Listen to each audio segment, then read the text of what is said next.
Hola a todos, bienvenidos a un nuevo episodio de nuestra serie de historias para dormir. Si te encuentras aquí a las 2 de la mañana, simulando que el sueño te vence mientras en realidad te pierdes en las profundidades de YouTube, has llegado al lugar idóneo.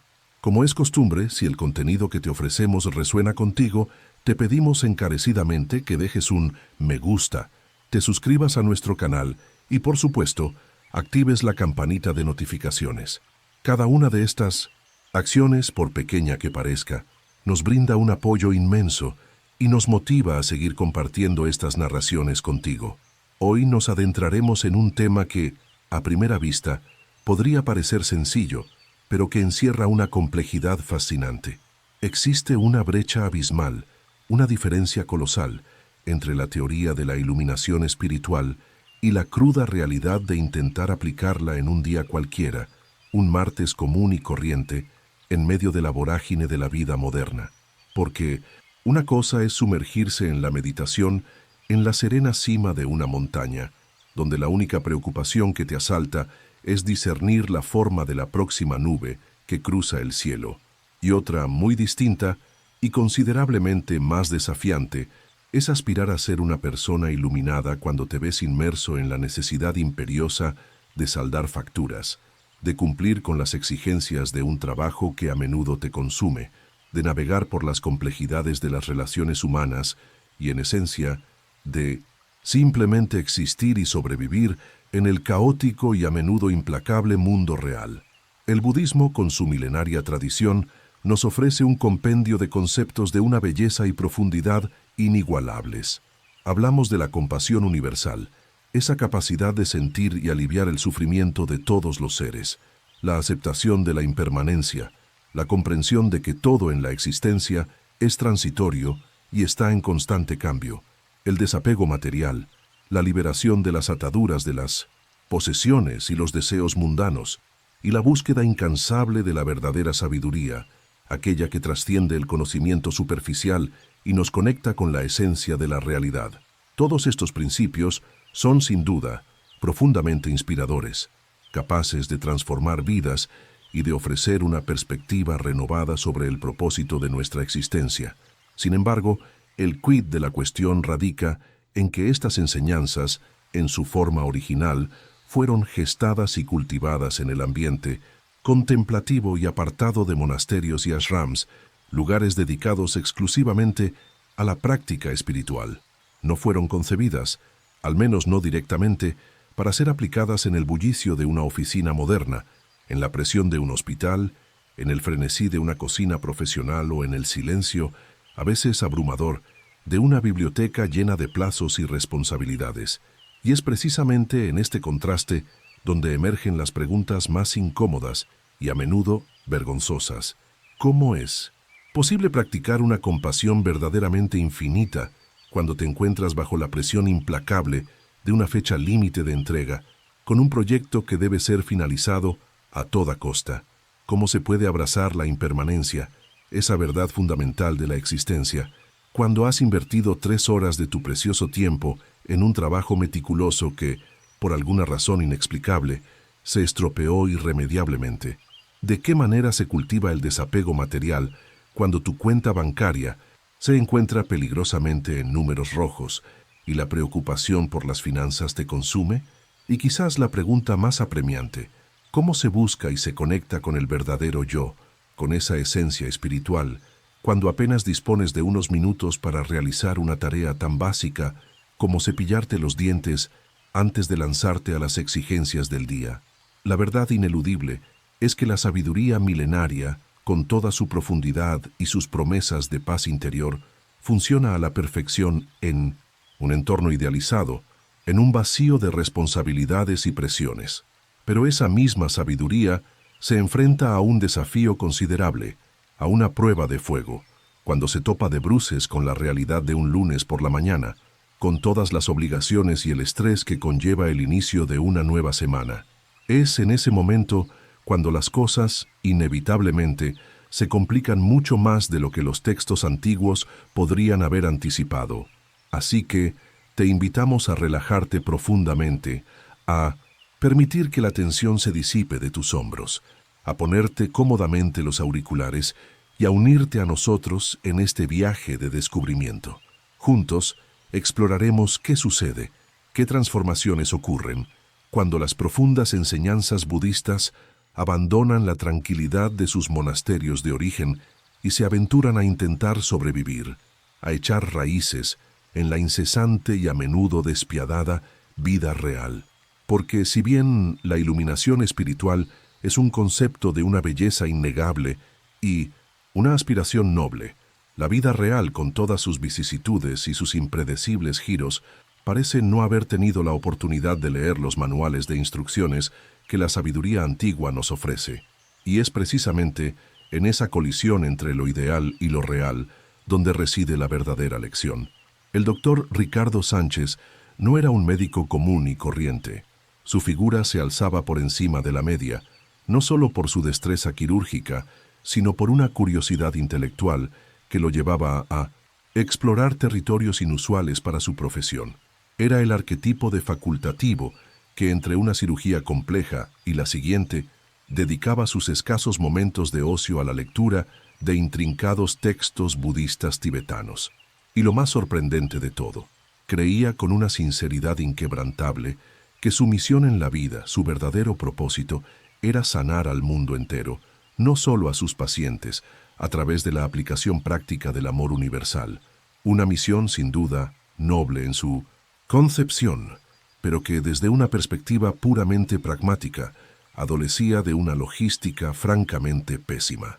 Nos situamos en Córdoba, en el año 1025, una época de efervescencia cultural y al mismo tiempo de grandes desafíos. El Hospital de la Sabiduría, el epicentro de la medicina en la ciudad, estaba, como de costumbre, siempre abarrotado. Su día a día se componía de un menú habitual de dolencias y tragedias, heridas de guerra que llegaban sin cesar, enfermedades misteriosas que desafiaban el conocimiento de la época y accidentes a menudo grotescos, protagonizados por mulas, el medio de transporte por excelencia en una ciudad medieval que, cabe destacar, aún no había tenido el privilegio de descubrir ni los antibióticos ni el más elemental sentido común en materia de seguridad laboral. Era un microcosmos de sufrimiento y esperanza, donde la vida y la muerte se entrelazaban a diario. Ricardo, con una dedicación casi sobrehumana, trabajaba jornadas extenuantes de 12 horas al día, permitiéndose apenas 6 horas de sueño. Una rutina que, si bien podría considerarse sostenible para alguien que, con apenas 30 años, aún albergaba la creencia de que esa era ya una edad avanzada, resultaba asombrosa. Sin embargo, lo que impulsaba a nuestro doctor más allá de la mera obligación profesional era una profunda conexión con las enseñanzas que había absorbido. Había leído con avidez sobre Karuna, el concepto budista de la compasión, y esa lectura había encendido en él una determinación inquebrantable. Iba a revolucionar la medicina, a transformarla desde sus cimientos, a través de la aplicación del amor incondicional hacia todos y cada uno de sus pacientes. Su razonamiento, a primera vista, parecía impecable en su simplicidad. Si Buda, en su infinita sabiduría, era capaz de sentir compasión por la totalidad de los seres sintientes que habitaban el vasto universo, entonces, con una lógica aplastante, un médico, por muy humano que fuera, debía ser capaz de amar y cuidar a todos los enfermos de Córdoba. Era una ecuación matemática sencilla, una lógica que se presentaba como perfecta en su concepción. Sin embargo, la realidad, como suele ocurrir, se manifestaría de una manera completamente diferente, mucho más compleja y matizada de lo que sus idealistas cálculos iniciales le permitían vislumbrar.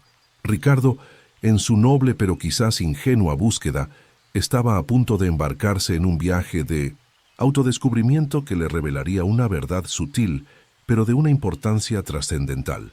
Existe una diferencia crucial entre la compasión ilimitada, esa aspiración espiritual que lo impulsaba, y el agotamiento, el temido burnout, que en su caso particular se manifestaría con unas características peculiarmente espirituales. La línea entre la entrega total y el desgaste personal se difuminaría, obligándolo a confrontar los límites de su propia humanidad en su afán por sanar el mundo. La iluminación, o al menos el inicio de una profunda transformación en la vida de Ricardo, se manifestó un jueves, justo después de una guardia particularmente extenuante y desoladora. En el transcurso de esa noche, 3 vidas se habían desvanecido bajo su cuidado y, a pesar de sus denodados esfuerzos, no había logrado salvar a ninguna. La fatiga lo consumía, la frustración le oprimía el pecho y una pregunta recurrente taladraba su mente. ¿No habría sido más sensato haber seguido los pasos de su primo y haberse dedicado al próspero comercio de aceitunas? Fue en ese estado de vulnerabilidad y cuestionamiento cuando, casi por casualidad, sus ojos se posaron en un manuscrito tibetano sobre Karuna, la compasión. Este texto, probablemente, había llegado a Córdoba a través de la intrincada ruta de la seda, un camino milenario que no solo transportaba especias exóticas y bienes preciosos, sino también ideas y filosofías, a menudo acompañadas de expectativas poco realistas sobre la intrínseca naturaleza humana. El contenido del manuscrito resonó en lo más profundo de su ser. Hablaba de una compasión ilimitada, de un amor incondicional que debía extenderse a todos los seres, sin distinción. Describía la capacidad de sentir el dolor ajeno como si fuera propio y de actuar siempre, sin excepción, con el bienestar de los demás como única brújula. Ricardo devoró cada palabra, y al terminar, una epifanía tan vasta como la propia ciudad de Córdoba lo asaltó. De repente, comprendió que había estado ejerciendo la medicina de una manera fundamentalmente errónea. Se había centrado en tratar síntomas en lugar de personas, en curar cuerpos, ignorando por completo las almas. En esencia, había sido un médico, cuando su verdadera vocación, según esta nueva revelación, era ser una especie de Buda con título universitario. La magnitud de su error le pareció abrumadora, pero al mismo tiempo, una puerta a una nueva forma de entender su profesión se abría ante él. Con una determinación renovada, decidió revolucionar por completo su práctica médica, comenzando en ese mismo instante.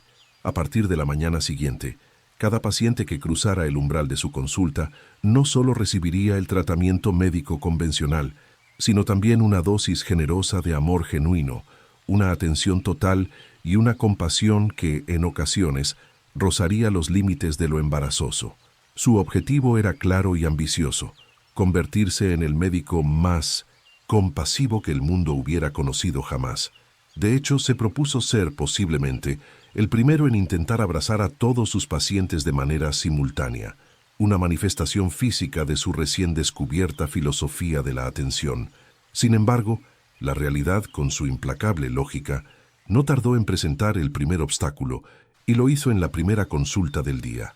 La señora Carmen, una mujer de avanzada edad, llegó quejándose de un dolor de espalda, una dolencia rutinaria que, en circunstancias normales, Ricardo habría despachado en apenas 5 minutos con una receta para una infusión. Pero el Ricardo de ahora era diferente. La compasión ilimitada fluía por sus venas.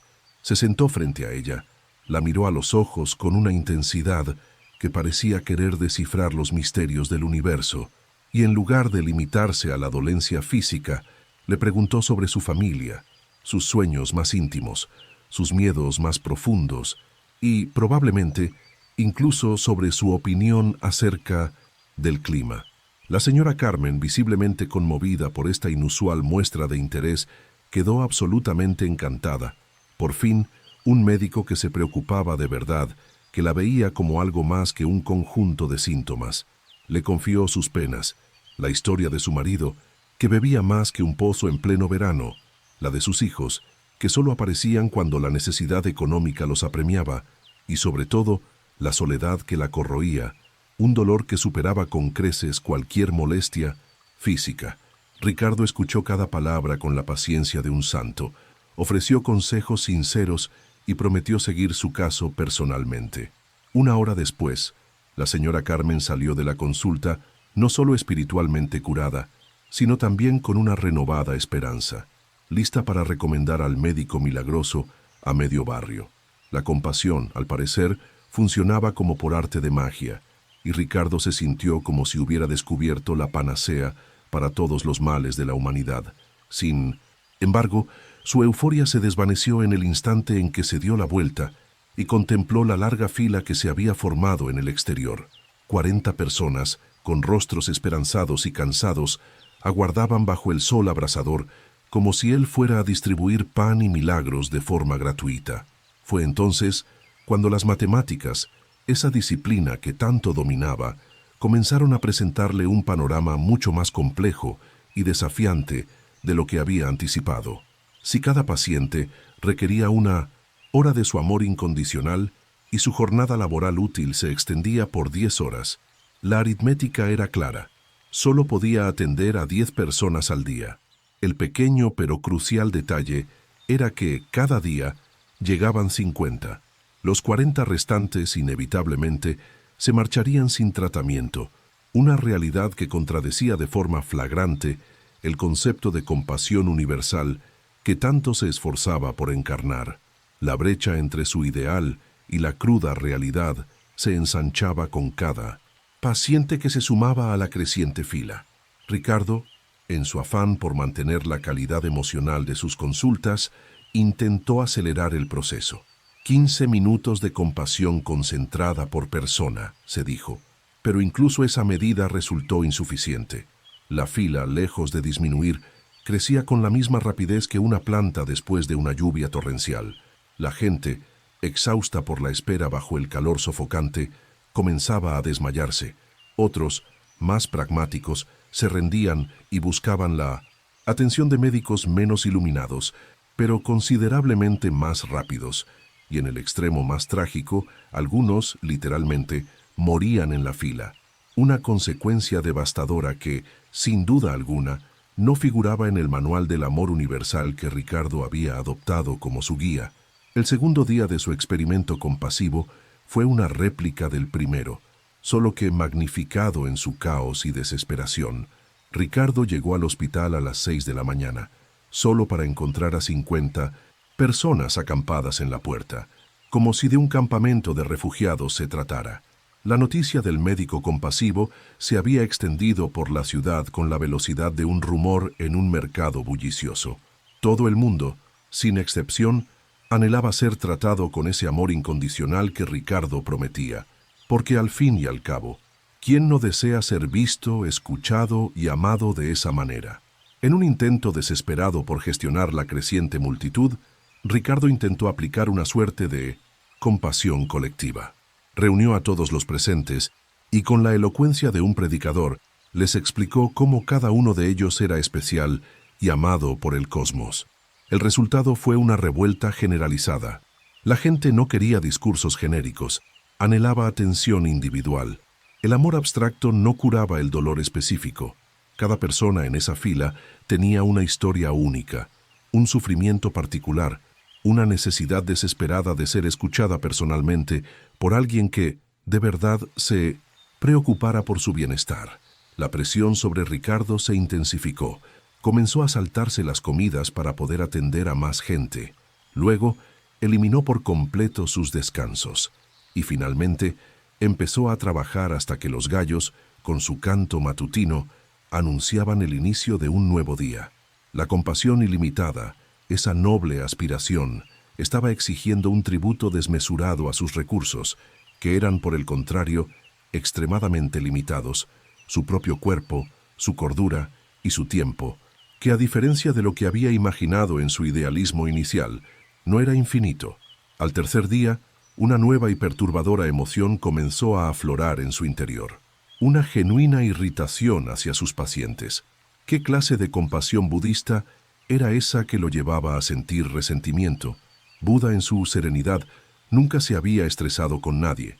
Pero claro, Buda nunca había tenido que enfrentarse a la abrumadora tarea de explicar a 60 personas con sus miradas expectantes por qué necesitaría 3 vidas para poder brindarles la atención adecuada que tanto anhelaban. El problema, además, no era solo cuantitativo, sino también cualitativo. Cada persona que se sentaba frente a él no solo traía consigo dolores físicos, sino también un bagaje de traumas emocionales, problemas familiares complejos y crisis existenciales profundas.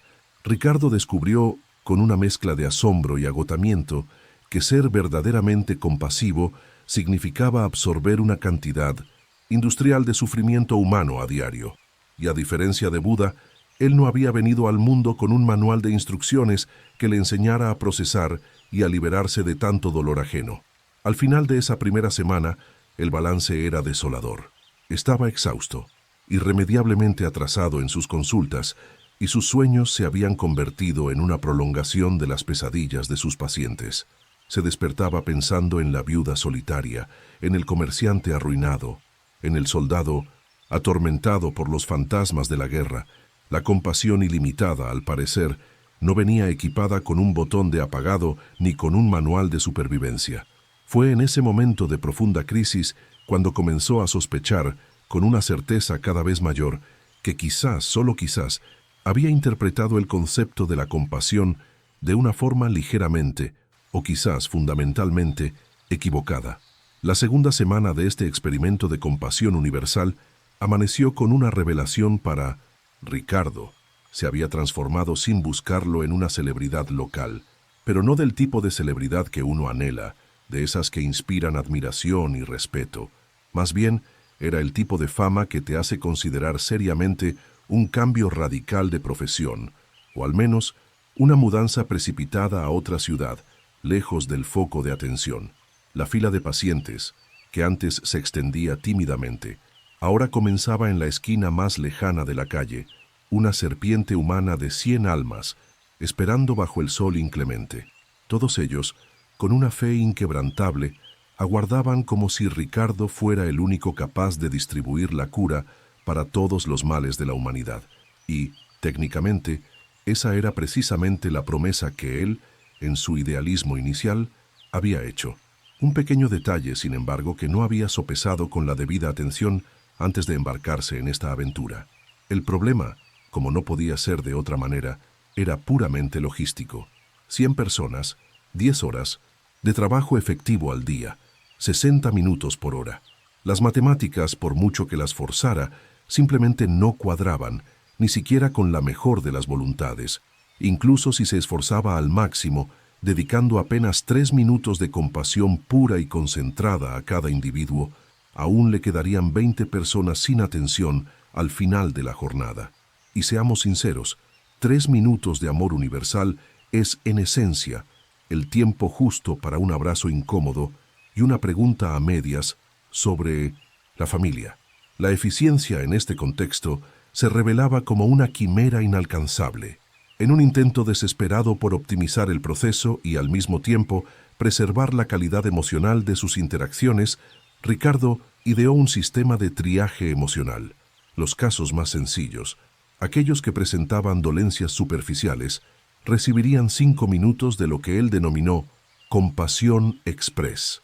Los casos de complejidad media, que requerían una inmersión un poco más profunda en el sufrimiento del paciente, obtendrían 15 minutos de amor concentrado. Y para las emergencias espirituales, aquellas que clamaban por una atención inmediata y profunda, se reservaría media hora de atención total. Sobre el papel, el sistema parecía impecable, una solución brillante a su dilema logístico. Pero, como bien sabemos, en el papel muchas cosas parecen eficientes, hasta que se enfrentan a la impredecible realidad humana. El primer paciente de la mañana, un comerciante, con una persistente jaqueca, fue clasificado como un caso simple, merecedor de los 5 minutos de compasión express. Ricardo, con su renovada determinación, se sentó frente al hombre, lo miró a los ojos con una intensidad que buscaba trascender la dolencia física y le preguntó sobre el origen de su dolor. El comerciante, sintiendo una apertura inusual en el médico, aprovechó la oportunidad para desahogarse. No solo habló de su jaqueca, sino también de su esposa, que lo engañaba sin pudor, de sus hijos que no le mostraban el menor respeto, de sus negocios que habían fracasado estrepitosamente, y lo más doloroso, de los sueños que habían muerto junto con su juventud. 20 minutos después, Ricardo seguía escuchando, absorto, cómo la vida del comerciante se había convertido en una sucesión interminable de decepciones, apenas salpicadas por breves y fugaces momentos de esperanza ilusoria. Aquellos 5 minutos de compasión express se habían transformado, sin que Ricardo pudiera evitarlo.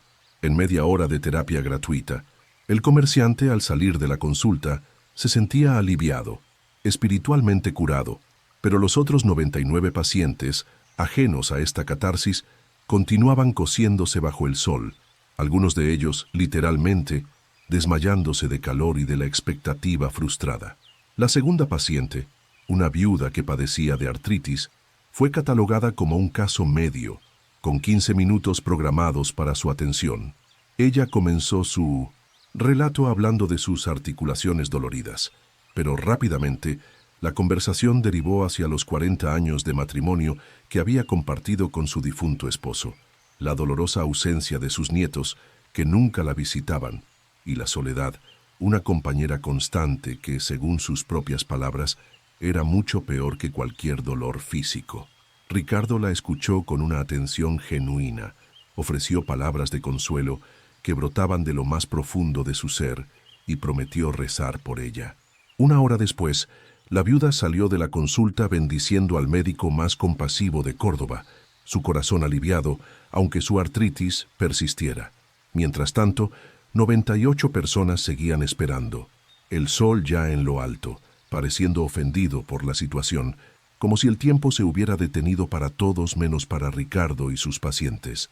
Fue en ese punto, en medio del caos y la creciente frustración, cuando Ricardo se dio cuenta de la magnitud del problema inherente a la compasión ilimitada. Simplemente no reconoce límites de tiempo. Cada persona que se sentaba frente a él no solo traía consigo síntomas físicos, sino también décadas de dolor acumulado, frustraciones guardadas en lo más profundo del alma y sueños rotos que clamaban por ser escuchados. Y cuando alguien por fin encuentra a una persona dispuesta a escuchar de verdad, a ofrecer una atención genuina y sin prisas, no se detiene a los 15 minutos programados, ni a los 30, ni siquiera a la hora. El sufrimiento humano en su complejidad no se ajusta a horarios ni a sistemas de triaje. En un intento desesperado por acelerar las consultas sin sacrificar la calidad emocional, Ricardo intentó aplicar una compasión más eficiente, más cronometrada. El resultado fue desastroso. La gente percibió su prisa, su intento de optimizar el tiempo y se sintió aún menos amada, menos valorada. Algunas comenzaron a llorar, otras se ofendieron profundamente y una anciana, con la sabiduría que solo los años otorgan, le dijo que había perdido la magia, que su toque sanador se había desvanecido. Aparentemente, la compasión cronometrada, la compasión con fecha de caducidad, no es verdadera compasión. En medio de la tarde, Ricardo estaba exhausto, no físicamente, aunque su cuerpo también sentía el peso de las largas horas. Su agotamiento era, sobre todo, emocional. Había absorbido tanto dolor ajeno, tanta tristeza y desesperación, que estaba empezando a sentirse como una esponja humana empapada de sufrimiento. Cada historia triste se le pegaba a la mente, cada lágrima derramada frente a él se mezclaba con las suyas propias, creando un torbellino de emociones que lo arrastraba. Buda, pensó con una amarga ironía, nunca tuvo que lidiar con una fila de la seguridad social medieval, con sus infinitas esperas y sus demandas incesantes. Lo peor de todo era que no podía detenerse. La gente había viajado desde lugares lejanos, específicamente para encontrar al médico que realmente se preocupaba, al que escuchaba de verdad. Algunos habían caminado durante horas bajo el sol abrasador, otros habían vendido sus pocas pertenencias para poder pagar la consulta. ¿Cómo explicarles que la compasión infinita, ese concepto tan hermoso en la teoría, se había revelado como algo mucho más complicado y exigente en la práctica? Al final del día, había logrado atender a apenas 20 personas. 80 continuaban en la fila, ahora organizadas, con una precisión casi militar, por orden de llegada, y lo que era más revelador, por nivel de desesperación. Algunas habían montado un campamento improvisado, con tiendas de campaña y pequeñas hogueras, decididas a no moverse de allí. Otras habían enviado mensajes a casa, informando que no regresarían hasta ser atendidas. Una familia entera, en un acto de fe y desesperación, se había mudado temporalmente a las cercanías del hospital, esperando su turno. Ricardo miró por la ventana y contempló a esa multitud de gente, a esa marea humana que aguardaba su amor médico personalizado. Fue entonces cuando comprendió, con una claridad dolorosa, que había creado un problema mucho mayor que cualquier enfermedad que hubiera tratado hasta la fecha. Ya no era simplemente un médico practicando la compasión budista. Se había convertido, sin quererlo, en un cuello de botella humano en el ya de por sí precario sistema de salud de Córdoba. Y la fila, implacable, seguía creciendo. Porque la noticia de un médico que realmente se preocupa, que escucha y que ama, se extiende con la velocidad de una epidemia. Pero, a diferencia de esta, es mucho más difícil de controlar. La paradoja de su noble misión se revelaba en toda su crudeza. Su intento de aliviar el sufrimiento había, irónicamente, generado más sufrimiento en la espera. Y en esa espera, la fe en su compasión se ponía a prueba a cada instante. En la tercera semana de este singular experimento social y espiritual, Ricardo se despertó con una imagen que lo dejó perplejo. Personas acampadas en la puerta del hospital. Y no era una metáfora poética. Eran literalmente tiendas de campaña, pequeñas hogueras humeantes y una organización social improvisada que incluía turnos rigurosos para guardar el lugar en la fila y un sistema de intercambio de favores basado en la posición de espera. La situación, que había comenzado como un noble experimento espiritual, se había descontrolado por completo, transformándose en una versión medieval del Black Friday, solo que en lugar de productos en oferta, la gente disputaba momentos de atención médica genuina, de escucha empática, de compasión personalizada. La ironía era palpable. Lo que Ricardo había iniciado para aliviar el sufrimiento había generado una nueva forma de caos y desesperación en la búsqueda de su atención. Ricardo, sintiéndose abrumado por la magnitud de la situación, intentó razonar con el grupo. Explicó, conmintió sin la voz cargada de una honestidad que rozaba la desesperación, que él era solo un médico, un ser humano con limitaciones normales, no un gurú espiritual con poderes ilimitados. Les aclaró que la compasión, por muy profunda que fuera, no significaba una atención ininterrumpida las 24 horas del día, los 7 días de la semana. La gente, con una cortesía que lo desarmó, escuchó atentamente y respondió que entendían perfectamente su posición. Sin embargo, acto seguido, con una lógica implacable que lo dejó sin palabras, le preguntaron cuándo iba a empezar a atender y si podían traer a los parientes enfermos que vivían en otras ciudades, extendiendo así el alcance de su ya inmanejable problema. El hospital, la institución que lo empleaba, comenzó a recibir una avalancha de quejas.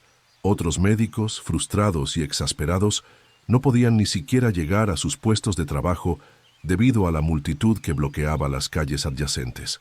Pacientes con emergencias médicas, reales, aquellos cuya vida dependía de una atención inmediata, se veían obligados a mezclarse con personas que, si bien sufrían, buscaban más bien una terapia espiritual o un consuelo emocional. El director del hospital, un hombre de pocas palabras pero de mirada penetrante, llamó a Ricardo a su despacho para una conversación que, aunque técnicamente educada en su tono, estaba cargada de amenazas veladas sobre su empleo y su reputación profesional. La presión se hacía insostenible. Fue entonces cuando Ricardo, en un último intento por imponer algo de orden en el caos, intentó implementar un sistema de números. Cada persona recibiría un número y sería atendida rigurosamente por orden de llegada. 60 números al día, distribuidos puntualmente a las 6 de la mañana. Problema resuelto, pensó con un suspiro de alivio, pero subestimó, de forma monumental, la creatividad humana cuando se trata de saltarse una fila y obtener una ventaja. La astucia y la desesperación se combinaron para desmantelar su sistema. La gente, anticipándose a la distribución de números, comenzó a llegar a las 2 de la madrugada para asegurar un puesto. Otros, con una pragmática falta de escrúpulos, enviaban a sus hijos pequeños a dormir en la fila, mientras ellos, los adultos, se dirigían a sus trabajos. Rápidamente surgió un mercado paralelo, una economía subterránea donde los números se vendían a precios exorbitantes, se alquilaban por horas o se intercambiaban por servicios. Toda una microeconomía vibrante y despiadada se desarrolló alrededor de la compasión del doctor Ricardo, transformando la entrada del hospital en un bullicioso zoco. Un comerciante astuto, con un ojo para la oportunidad, comenzó a vender comida y agua a quienes esperaban pacientemente en la fila, o no tan pacientemente. Otro, con una visión aún más innovadora, montó un servicio de guardar lugar profesional, cobrando por mantener el puesto en la fila mientras el cliente se ausentaba. En apenas una semana, la puerta del hospital se había convertido en un pequeño mercado, un hervidero de actividad donde la principal mercancía, el bien más preciado, era el acceso al amor médico universal, a la atención personalizada del doctor Ricardo. Ricardo observaba todo aquello con una mezcla de horror y fascinación. Había creado de forma completamente accidental el primer sistema de salud basado en la compasión como un producto escaso, una mercancía de lujo. La gente ya no venía a él solo cuando estaba enferma en el sentido tradicional. Venían cuando se sentían solas, cuando la tristeza las oprimía, cuando se sentían incomprendidas, o simplemente cuando necesitaban a alguien que las escuchara sin juzgar, que les ofreciera un bálsamo para el alma.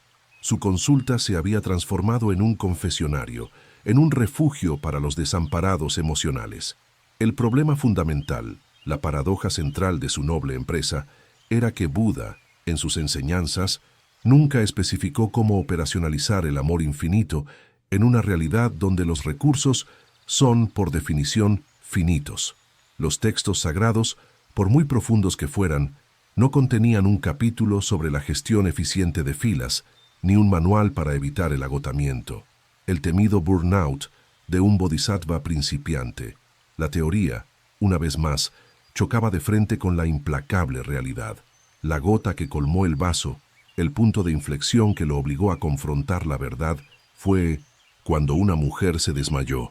Llevaba 3 días esperando en la fila para ser atendida. Paradójicamente, estaba en buen estado de salud físico.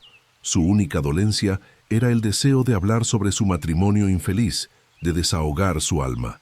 Pero la combinación letal de sol abrasador, la expectativa prolongada y la falta de comida adecuada la hizo colapsar justo delante de todos, en medio de la multitud.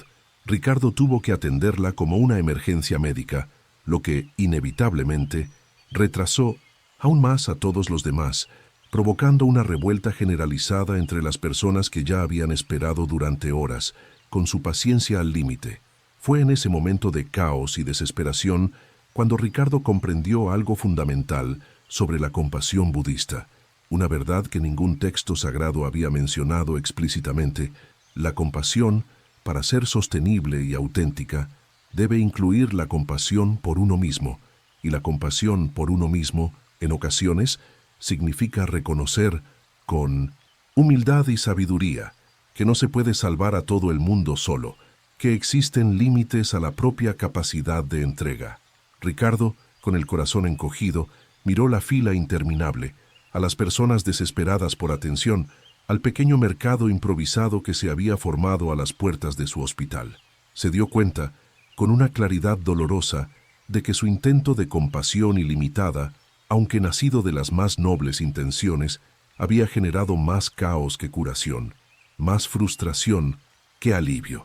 No podía ser un Buda para todos, al menos no de esa manera.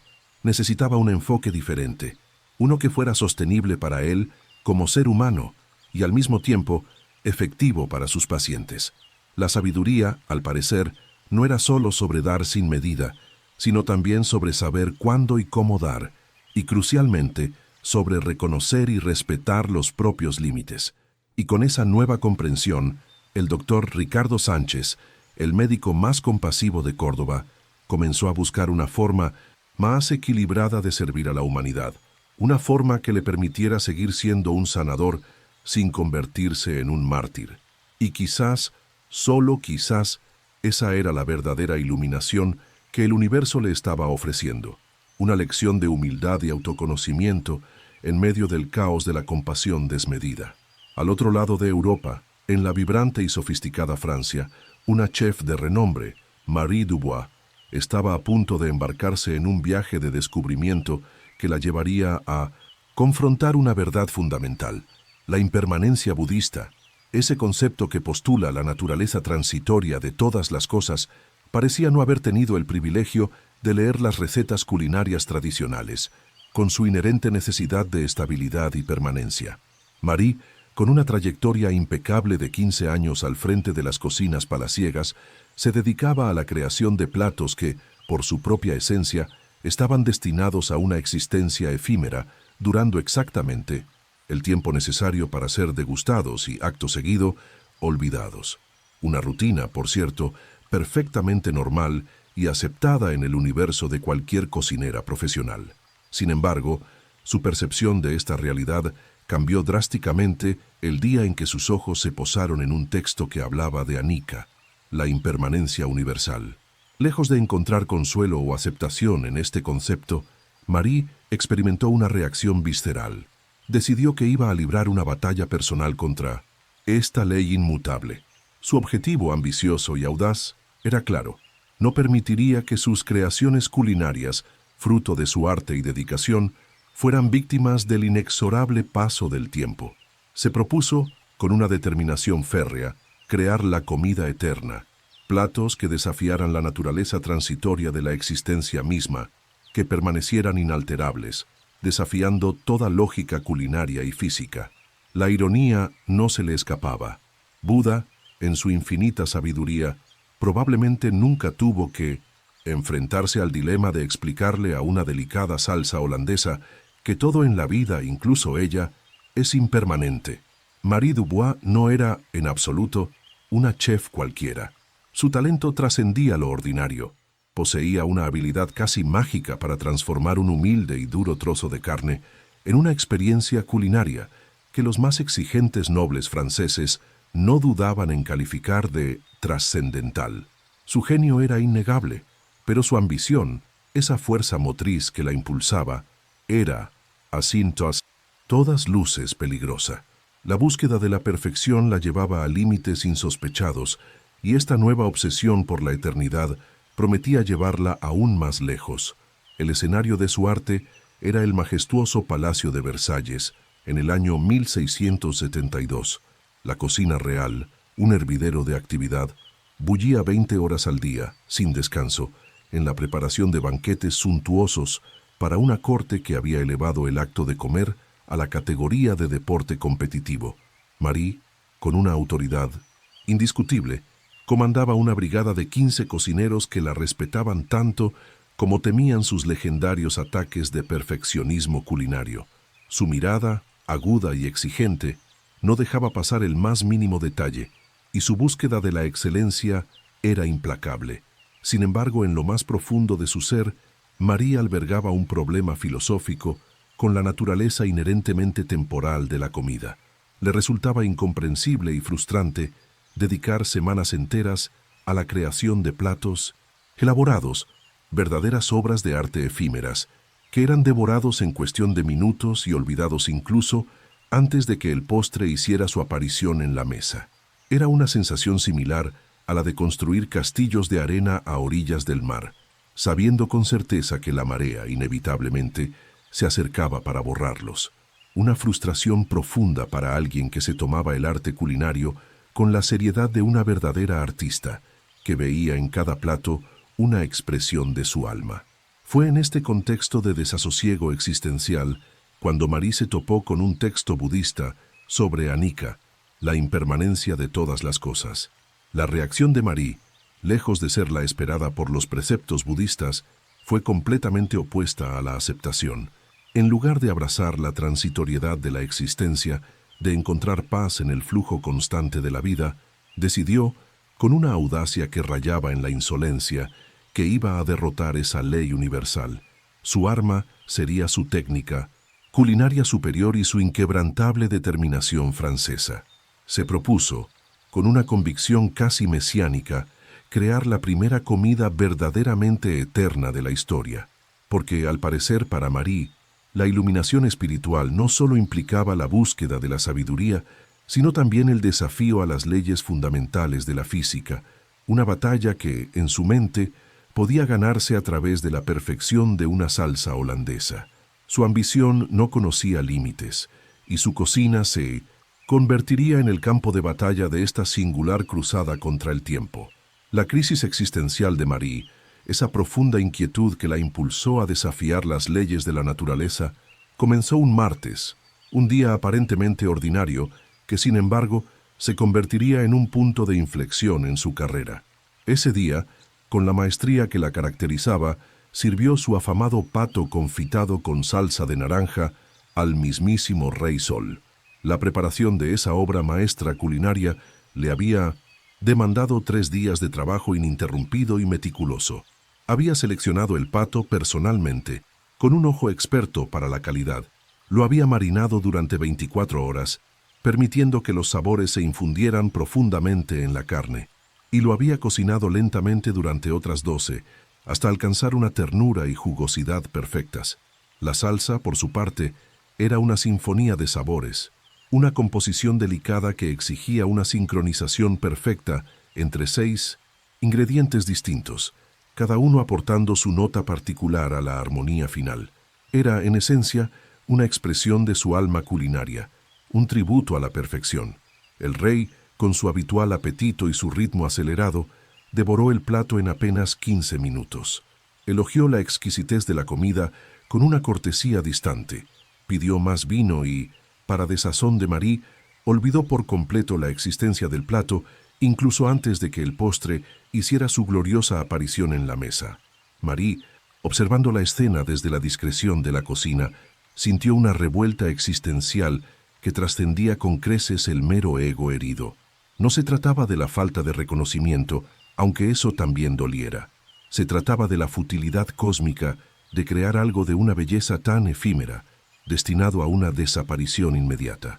3 días de trabajo artístico, de dedicación absoluta, destruidos más rápido que un castillo de naipes arrastrado por una tormenta. La impermanencia, esa ley, universal, se manifestaba de la manera más cruel y tangible en su propia cocina. Fue esa misma noche, mientras la corte dormía y los ecos del banquete se desvanecían, cuando Marie encontró, entre las pertenencias de un monje budista que había visitado la corte, un texto sobre Anika, la impermanencia universal, la idea de que todo en la existencia es transitorio, pasajero, destinado a cambiar y, finalmente, a desaparecer. La mayoría de las personas, al confrontar este concepto, encuentran una liberación, una invitación a soltar las ataduras del apego. Marie, sin embargo, lo encontró personalmente ofensivo, una afrenta directa a su arte y a su deseo de permanencia. El texto explicaba cómo aceptar la naturaleza temporal de las cosas era el camino hacia la paz interior, cómo el apego a cualquier cosa permanente causaba sufrimiento y cómo la verdadera sabiduría residía en abrazar la fluidez constante de la vida. Marie leyó aquello con una mezcla de incredulidad y desdén. «¿Qué filosofía tan derrotista es esta?», pensó. Si todo era impermanente, entonces ella, Marie Dubois, sería la primera persona en la historia en crear algo que no lo fuera, comida que durara para siempre, no metafóricamente, no como una expresión poética, sino literalmente. Platos que desafiaran el tiempo, que permanecieran perfectos, inalterables, independientemente de las horas, los días o las décadas que transcurrieran. Su cocina se convertiría en el laboratorio de esta audaz empresa, un desafío directo a las leyes de la naturaleza y a los preceptos budistas. A la mañana siguiente, con una determinación renovada y una chispa de rebeldía en los ojos, Marie comenzó su primer experimento de culinaria eterna. Decidió empezar con algo aparentemente simple, pero notoriamente caprichoso, una salsa holandesa que bajo ninguna circunstancia se cortara. Cualquier cocinero experimentado sabe que la salsa holandesa es tan temperamental como un niño mimado. Una temperatura incorrecta y se corta, demasiado limón y se corta, incluso una mirada torcida y se corta. Es una danza delicada entre la emulsión y la inestabilidad, un desafío constante a la paciencia del chef. Marie, sin embargo, estaba convencida de que podía dominar la impermanencia de esta salsa a través de una técnica superior y una voluntad francesa inquebrantable. Preparó la salsa con una precisión casi científica, controlando la temperatura al grado exacto, midiendo los ingredientes con la exactitud de una balanza de orfebre y batiendo la mezcla durante el tiempo preciso, ni un segundo más, ni un segundo menos. El resultado inicial fue impecable. La salsa quedó perfecta, cremosa, aterciopelada, con una acidez equilibrada y un color dorado que, sin exagerar, haría llorar de emoción a los ángeles. Marie, con una satisfacción contenida, colocó una porción en un cuenco, la dejó en la encimera y esperó. 1 hora después, seguía perfecta. 2 horas, impecable. 6 horas comenzaba a separarse ligeramente, pero aún era presentable. La esperanza florecía en su corazón, pero al día siguiente, la cruda realidad se impuso. La salsa se había transformado en una mezcla amarillenta y desagradable a la vista, un recordatorio tangible de la impermanencia. Marie, lejos de desanimarse, no se rindió. Comprendió que claramente necesitaba ajustar su técnica, refinar su enfoque. Pasó la semana siguiente variando proporciones, temperaturas y métodos de preparación. Intentó añadir estabilizantes naturales, experimentó con diferentes tipos de mantequilla y llegó al punto de conversar con la salsa durante su elaboración, como si el aliento personal y las palabras de aliento pudieran convencer a las moléculas de comportarse de manera diferente. Todos sus experimentos, sin embargo, terminaron de la misma manera.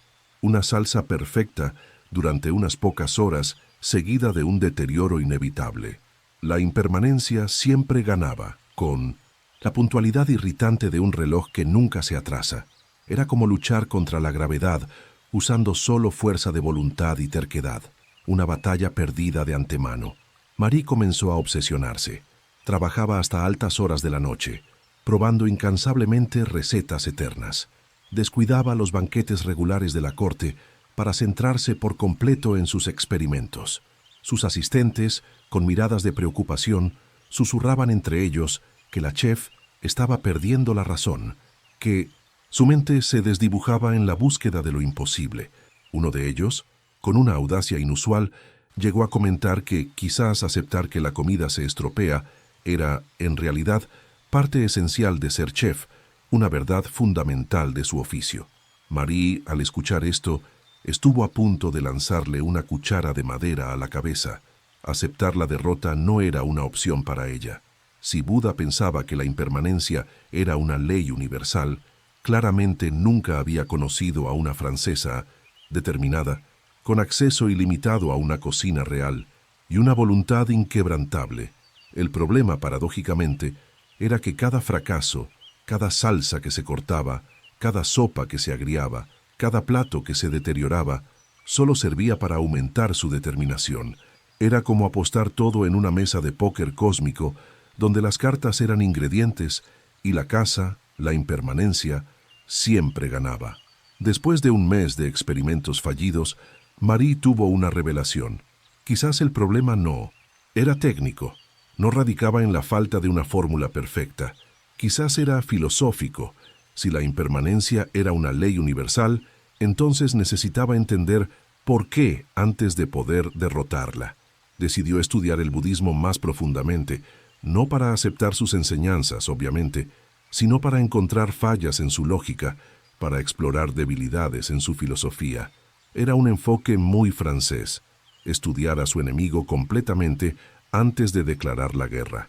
Marie no lo sabía, pero estaba a punto de descubrir que algunas batallas son imposibles de ganar, porque el enemigo no es realmente el enemigo. A veces, aquello contra lo que estás luchando es exactamente lo que necesitas entender, lo que te ofrece la clave para una comprensión más profunda de la realidad. 2 meses después de su inmersión en los textos budistas, Marie había transformado la opulenta cocina real en una especie de laboratorio medieval, un crisol de experimentación culinaria donde la ciencia y la obsesión se entrelazaban. Sartenes de todos los tamaños, con contenidos misteriosos y a menudo malolientes, ocupaban cada rincón libre, desbordando las encimeras y los fogones. Estantes enteros se combaban bajo el peso de frascos y recipientes que albergaban ingredientes probados y, en su mayoría, descartados, testigos silenciosos de innumerables fracasos. La encimera principal, antaño un espacio de creación artística, ahora parecía un altar improvisado, dedicado a la guerra personal de Marie contra el tiempo, donde las ofrendas de salsas fallidas se acumulaban como una evidencia irrefutable de una batalla que, a pesar de su tenacidad, parecía perdida de antemano. Los otros cocineros, que antes la admiraban y respetaban, comenzaron a evitarla, no por malicia ni por envidia, sino por una elemental necesidad de autopreservación. Marie había desarrollado el hábito, cada vez más frecuente, de interrumpir el trabajo normal de la cocina, el frenético ritmo de la preparación de banquetes, para probar sus teorías imposibles sobre la preservación eterna. En medio de la ebullición de una salsa o el asado de un cordero, se detenía abruptamente para experimentar con una nueva proporción de aceite que, según sus cálculos, quizás mantendría la ensalada fresca durante semanas, o para probar una técnica de cocción que prometía la inmortalidad a un simple guiso. El resultado de esta obsesión era un caos organizado, una sinfonía de retrasos y desastres culinarios. Los platos llegaban tarde a la mesa del rey, los condimentos se quemaban por descuido, y la cocina real, el corazón gastronómico de Versalles, comenzó a funcionar, de manera ineficiente, alrededor de la obsesión de su chef principal. Era como intentar dirigir una orquesta sinfónica, mientras el maestro, en un arrebato de genialidad o locura, insiste en probar instrumentos que ni siquiera existen, desvirtuando la armonía y el propósito de la música. Marie, en su burbuja de determinación, no percibía el problema. Estaba firmemente convencida de que cada experimento fallido, cada salsa que se agriaba, cada plato que se deterioraba, la acercaba inexorablemente a la solución final, a la fórmula mágica que desafiaría la impermanencia. Cada fracaso era, para ella, una lección valiosa, una pieza más en el intrincado rompecabezas de la eternidad culinaria. Cada plato que se estropeaba revelaba un nuevo aspecto de la naturaleza temporal de la materia. Una pista más en su búsqueda. Era, a su modo, ciencia aplicada a la cocina, aunque la ciencia en cuestión se basara más en la terquedad francesa y en una obstinada negación de la realidad física que en principios empíricos sólidos. Su fe en su propia capacidad era inquebrantable, incluso frente a la evidencia abrumadora. Ella, con una meticulosidad digna de un erudito, comenzó a documentar cada detalle de sus experimentos.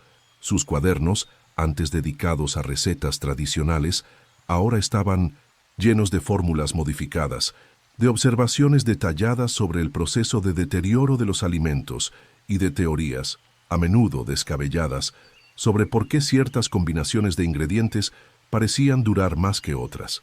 Páginas y páginas de anotaciones que, a los ojos de un observador externo, parecían el diario de alguien que intentaba descifrar los secretos más profundos del universo a través de los humildes ingredientes de una cocina. Era una búsqueda quijotesca, una cruzada personal contra la caducidad. Sin embargo, el problema fundamental, la piedra angular de su frustración, permanecía inalterado. Todo lo que creaba, sin excepción, tenía una fecha de caducidad. No importaba cuán creativa fuera su aproximación, cuán precisa su técnica o cuán inquebrantable su voluntad. La impermanencia siempre ganaba, con la puntualidad irritante de un reloj que nunca se atrasa, una ley universal que se imponía a pesar de todos sus esfuerzos.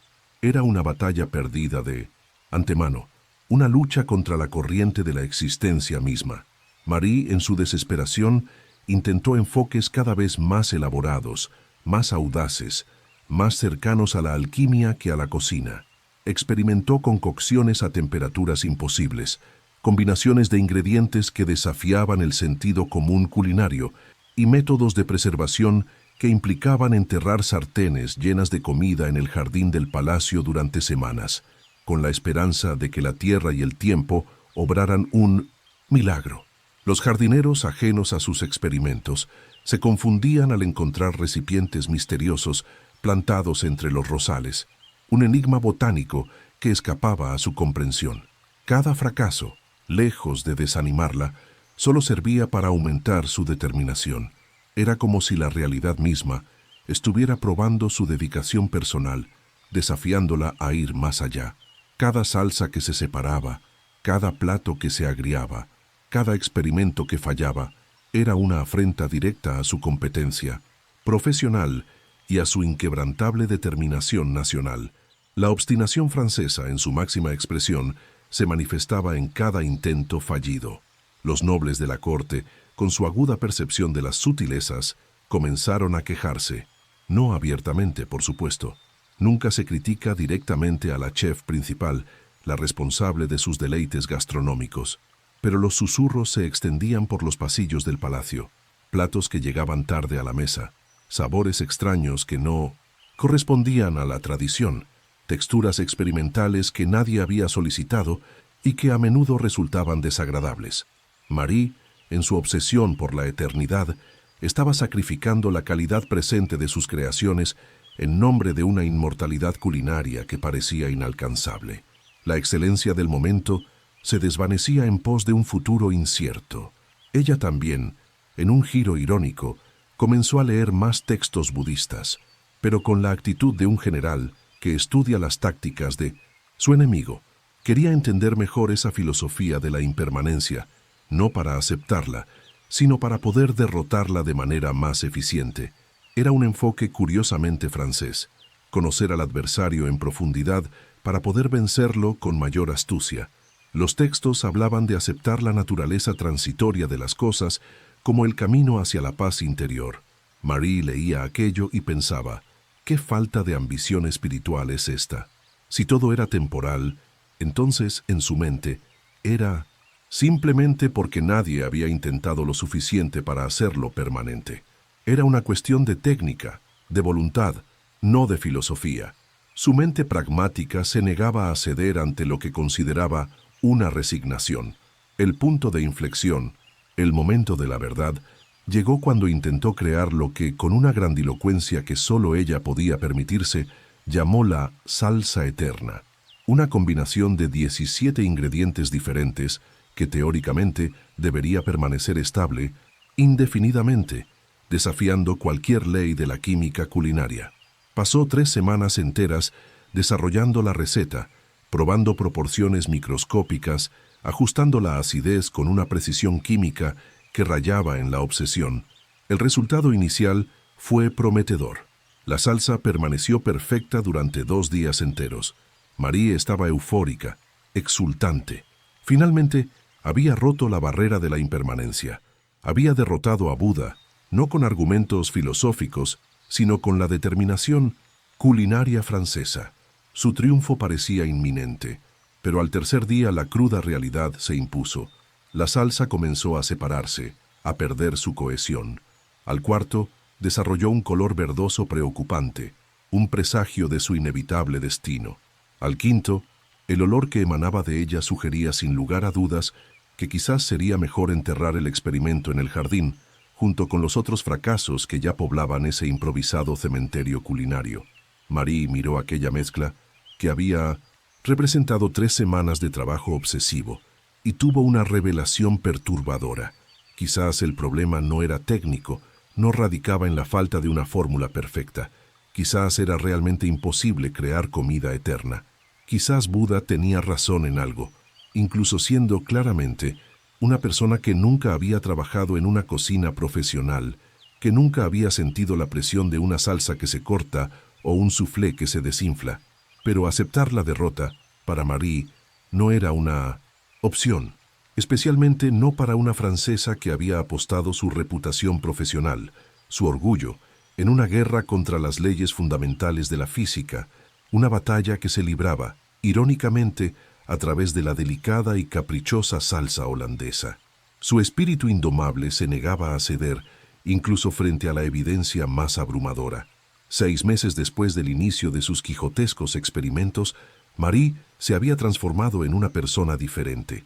No necesariamente mejor, en el sentido convencional de la palabra, pero sí, de manera innegable, mucho más obsesiva. La chef que antaño dedicaba su genio a crear platos sublimes para impresionar a la nobleza, ahora pasaba días enteros, de sol a sol, intentando la proeza de hacer un huevo cocido que por alguna razón inexplicable no se estropeara nunca. Su enfoque se había reducido drásticamente, su visión se había estrechado a lo absurdamente pequeño, pero su determinación seguía siendo tan vasta como el océano. La metamorfosis de Marie era palpable, visible para cualquiera que tuviera el más mínimo conocimiento del funcionamiento normal y predecible de una cocina real.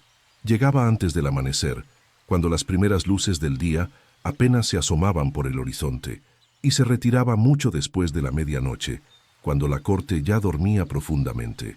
Comía solo cuando el hambre la asaltaba con una fuerza ineludible, y dormía, si es que se le podía llamar sueño, cuando el cansancio la derribaba, sin contemplaciones. Y lo más peculiar, hablaba sola, en un murmullo constante, mientras removía sartenes llenas de experimentos culinarios que nadie más, salvo ella, lograba entender. Su vida se había reducido a una búsqueda incesante, a una monomanía que la consumía por completo. Sus asistentes, con el tiempo, aprendieron a moverse a su alrededor con la cautela de quien sortea un obstáculo móvil e impredecible. Cuando Marie se enfrascaba en la prueba de una nueva teoría sobre la conservación de carnes, ellos, con una disciplina casi militar, preparaban los platos regulares en un silencio sepulcral, evitando cualquier ruido que pudiera perturbar su concentración. Cuando ella, en un arrebato de frustración, explotaba porque otra salsa se había cortado, ellos, con una habilidad digna de actores consumados, fingían que aquello era una parte normal y esperable del proceso culinario, una vicisitud más en el arte de la cocina. La tensión en el ambiente era casi palpable, una capa invisible que se cernía sobre todos. El problema, lejos de limitarse a salsas y sopas, había escalado a una dimensión mucho mayor. Marie ahora intentaba crear versiones eternas de platos enteros, de menús completos, un pato asado que permaneciera jugoso para siempre, desafiando las leyes de la deshidratación, panes que nunca se endurecieran, que conservaran la frescura del recién horneado por toda la eternidad, postres que mantuvieran su textura original, su cremosidad y su dulzura, indefinidamente. Era como intentar resolver un rompecabezas donde todas las piezas, en un acto de rebeldía cósmica, cambiaban de forma constantemente, haciendo imposible cualquier solución definitiva. La tarea era, a todas luces, hercúlea, y su obsesión insaciable. La corte, con su agudo sentido de la observación y su inherente chismorreo, comenzó a notar que algo andaba mal en la cocina real.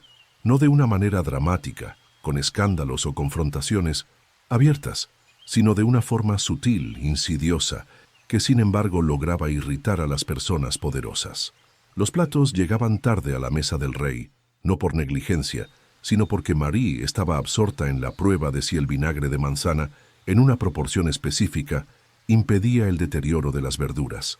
Los sabores, antes exquisitos y familiares, se volvían extraños, inusuales, porque ella sustituía los ingredientes tradicionales por versiones mejoradas, que, teóricamente, durarían más, pero que en la práctica alteraban la esencia misma de la receta. La calidad del presente se sacrificaba en aras de una eternidad incierta. Un día, el Rey Sol, con su habitual majestuosidad, pidió su plato favorito, un manjar que conocía y amaba. Sin embargo, lo que recibió fue una versión experimental, una creación que Marie había modificado para resistir al tiempo. El pato, aunque técnicamente comestible, tenía un sabor a conservante que lo hacía casi irreconocible, y una textura que recordaba algo que había librado una batalla épica contra la naturaleza, y lamentablemente había perdido. El rey, con su innata educación, comió el plato sin quejarse, pero al terminar, con una mirada de preocupación que no pasó desapercibida para Marie, preguntó si la chef se encontraba bien. Esa pregunta, tan simple y directa, llegó a Marie como una bofetada de la realidad, un golpe seco que la sacó de su burbuja de obsesión. Comprendió, con una claridad dolorosa, que estaba sacrificando la calidad del presente, la excelencia de su arte, por una eternidad imposible, una quimera. Estaba descuidando su trabajo real, su verdadera vocación, para perseguir un sueño que, en el fondo, Sabía que era fundamentalmente inalcanzable. Era como abandonar una carrera exitosa y prometedora para intentar volar batiendo los brazos, una empresa condenada al fracaso. Pero Marie ya había invertido tanto tiempo, tanta energía, tanta pasión en su obsesión, que detenerse en ese punto parecía admitir una derrota total, una rendición incondicional. 6 meses de experimentos incesantes, cientos de recetas probadas y descartadas, miles de ingredientes desperdiciados en su búsqueda. Todo eso, todo su esfuerzo, se desvanecería en vano si ella simplemente aceptaba la verdad ineludible, que la comida se estropea, porque esa es la naturaleza intrínseca de la comida, una ley fundamental de la existencia. Su orgullo, su tenacidad se negaban a ceder. Fue entonces cuando, con una última chispa de determinación, decidió hacer un intento final, un experimento definitivo que, según ella, resolvería la cuestión de una vez por todas. Si funcionaba, probaría al mundo, y a sí misma, que la impermanencia podía ser derrotada, que su visión no era una locura. Si fallaba, al menos tendría la certeza de que lo había intentado todo, de que no quedaba piedra sin remover en su búsqueda. Marie eligió crear lo que, con una ambición que rozaba la locura, llamó el banquete eterno. No sería solo un plato, sino un menú completo, una comida entera que, según sus cálculos, permanecería perfecta indefinidamente, desafiando todas las leyes conocidas sobre el deterioro alimentario. Era un proyecto ambicioso hasta el delirio, pero Marie ya había traspasado el umbral donde la ambición moderada tenía algún sentido. Su mente solo concebía lo grandioso, lo imposible. Trabajó incansablemente durante semanas, desarrollando cada elemento del banquete con una dedicación obsesiva, una sopa que nunca se enfriaría ni perdería su sabor original, una proeza de la termodinámica culinaria, carne que mantendría su textura original para siempre, desafiando la oxidación y la deshidratación, pan que permanecería fresco como si acabara de salir del horno, sin endurecerse ni enmohecerse, vino que no se agriaría ni perdería su aroma, conservando su bouquet por toda la eternidad, y un postre que mantendría su cremosidad y dulzura eternamente, sin alterarse. Cada componente del banquete exigía técnicas diferentes. Cada ingrediente necesitaba ser tratado de forma específica, con un cuidado y una precisión que rayaban en lo quirúrgico. Marie desarrolló métodos que mezclaban la culinaria tradicional con teorías improvisadas sobre la preservación que, probablemente, habrían provocado risas o lágrimas en cualquier estudioso de la gastronomía. Su genio o su locura no conocía límites. El proceso consumió 3 semanas enteras de su vida. Marie literalmente vivió en la cocina, convirtiéndola en su santuario y su prisión. Dormía en sillas cuando el cansancio la vencía, comía las sobras de los experimentos que no habían salido completamente mal y vivía en una burbuja de obsesión culinaria donde el mundo exterior, con sus demandas y sus realidades, simplemente dejaba de existir. Su mente solo estaba ocupada en la búsqueda de la eternidad gastronómica. Cuando finalmente terminó, el banquete parecía perfecto. Cada plato estaba impecable, una obra de arte culinaria. Los sabores armonizaban a la perfección, una sinfonía de gustos y texturas. La presentación era deslumbrante, digna de la mesa de un rey. Marie miró aquella mesa, cargada de sus creaciones, y sintió que había conquistado algo imposible, que había logrado lo inalcanzable. Había derrotado la impermanencia, no con filosofía, sino con la determinación francesa y una técnica culinaria superior. Su triunfo parecía absoluto. El banquete permaneció perfecto durante exactamente 6 horas. Después de eso, la realidad, implacable y tozuda, retomó el control. La sopa se enfrió, la carne se endureció, el pan se secó, el vino comenzó a oxidarse, el postre perdió su consistencia. En apenas 12 horas, el banquete eterno se había transformado en una colección de restos, una ruina culinaria que solo un arqueólogo gastronómico con una imaginación desbordante podría apreciar. Marie se sentó en el suelo de la cocina, rodeada por la evidencia innegable de su derrota. No había vencido a la impermanencia. La impermanencia la había vencido a ella, con una elegancia y una certeza que la dejaron sin aliento. Pero en esa derrota, en esa rendición ante lo inevitable, encontró una extraña y profunda paz. Comprendió que la comida, al igual que la vida misma, era efímera, y quizás, solo quizás, esa era su verdadera belleza, su esencia más profunda. La lección no era cómo hacer que las cosas duraran para siempre, sino cómo apreciar su existencia, su sabor, su belleza, mientras duraban. Y con esa nueva comprensión, Marie Dubois, la chef más obstinada de Versalles, comenzó a cocinar de una manera diferente, una manera que celebraba la vida en cada bocado, sin importar cuánto durara, sin obsesionarse con la eternidad, sino con la plenitud del instante. Su arte, ahora liberado de la carga de lo imposible, floreció con una nueva y más profunda autenticidad, mientras Marie, en la sofisticada corte francesa, comenzaba a reconciliarse con la naturaleza intrínsecamente temporal de las cosas. Al otro lado de Europa, en la bulliciosa y culta España, un matemático de renombre, Fernando García, estaba a punto de embarcarse en un viaje intelectual que lo llevaría a una revelación inesperada. El karma, esa compleja ley de causa y efecto, funcionaba de una manera sutilmente diferente a la contabilidad básica a la que él estaba tan acostumbrado. Fernando no era un matemático cualquiera. Su mente, brillante y metódica, poseía una fe inquebrantable en la capacidad de los números para desentrañar los misterios del universo. Creía, con una convicción casi religiosa, que todo en la existencia podía ser calculado, medido y, por supuesto, organizado de manera impecable en hojas de cálculo meticulosamente estructuradas. Su vida era un testimonio de la precisión y el orden.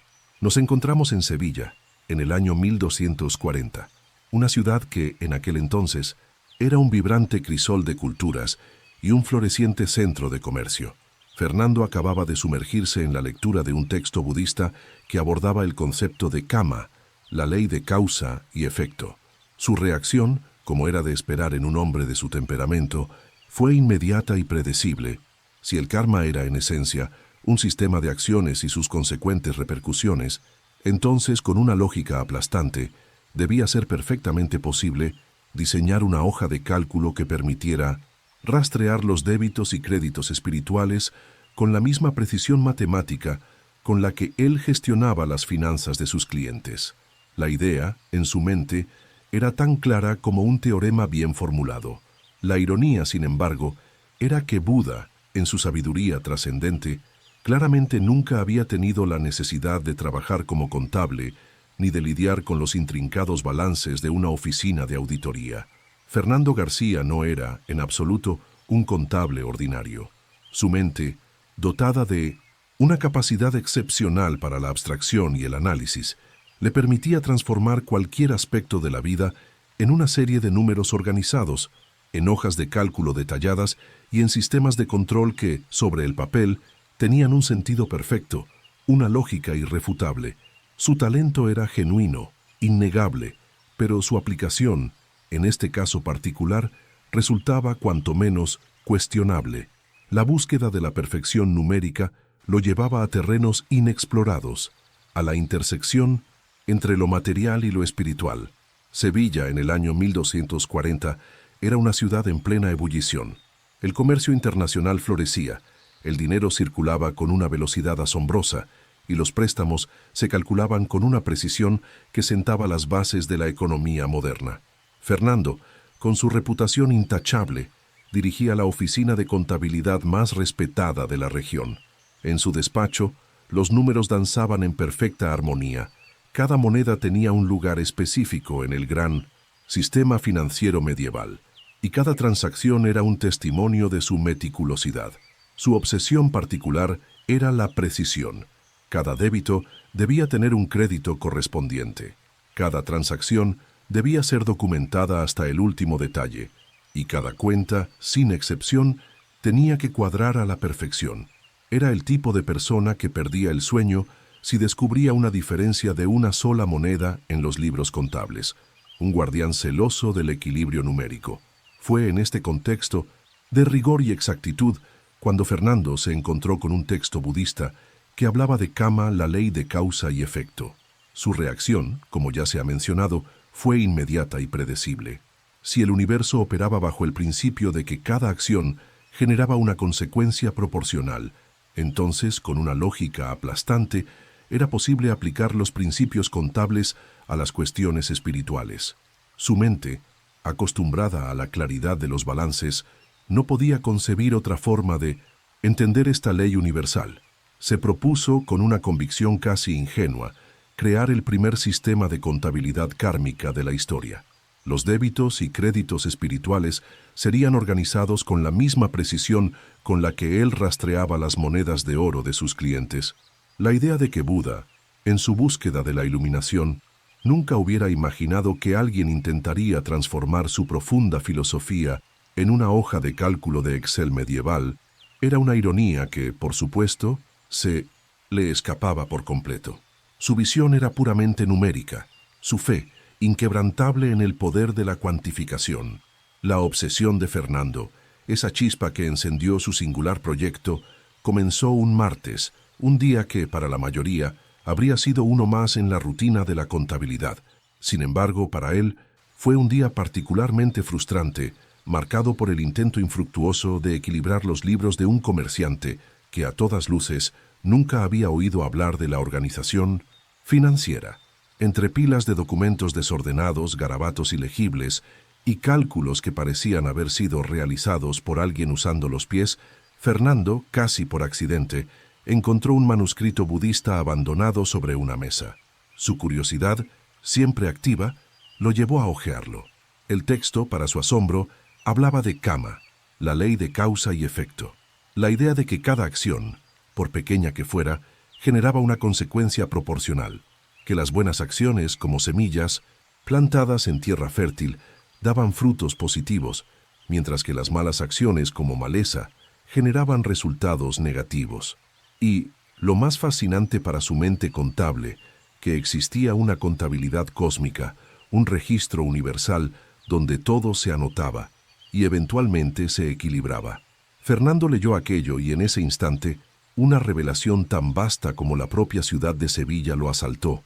Era, ni más ni menos, la contabilidad aplicada al universo entero, un sistema de débitos y créditos que operaba a una escala cósmica. Si lograba descifrar los principios básicos de este sistema, podría crear una hoja de cálculo que le permitiera rastrear su posición espiritual con la misma precisión con la que controlaba sus finanzas. La idea era tan audaz como seductora. Fernando pasó la noche en vela, inmerso en el desarrollo de lo que, con una mezcla de orgullo y convicción, llamó el sistema de contabilidad kármica. Su plan era ambicioso. Cada acción humana sería meticulosamente catalogada, evaluada y registrada.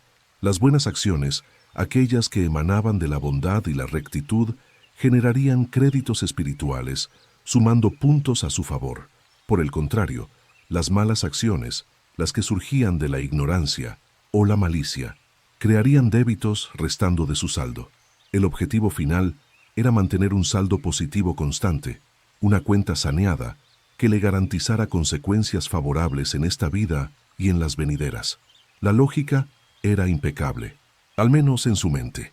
El primer paso, crucial para la operatividad de su sistema, fue establecer una tabla de valores, una suerte de baremo moral.